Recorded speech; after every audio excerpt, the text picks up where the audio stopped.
Today's topic is just for parents out there. We're going to talk about setting boundaries for your teens. If you're raising teens, boys, girls, it doesn't matter. You're going to have to learn this skill. And here's the main point of this video. Here's the main idea that I really want to get across to you. And I hope you'll talk about this with your spouse, with a mentoring couple. It's your job to set boundaries.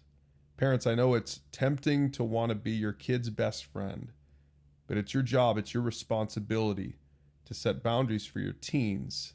So let me give you 5 tips. Number 1, make the boundaries reasonable, obviously.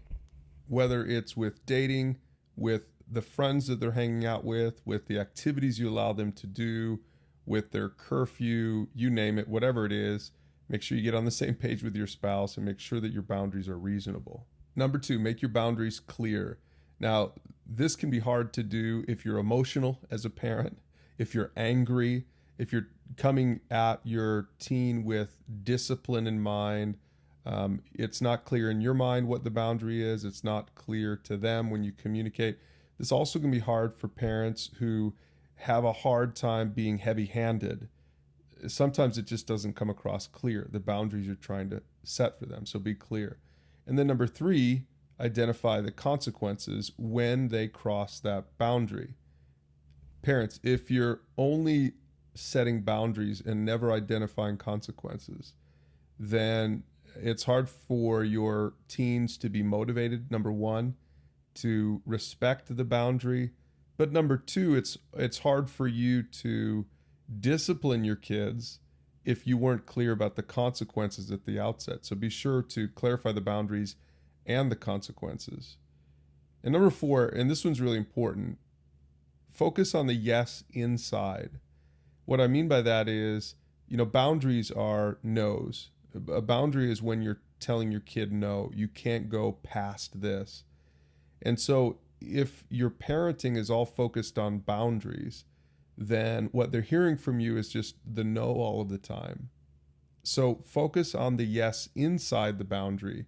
In other words, the positive things that you want to encourage them to do inside the boundary. Now, you might want to talk with your mentoring couple about this, with your spouse about this, even with your kid about this.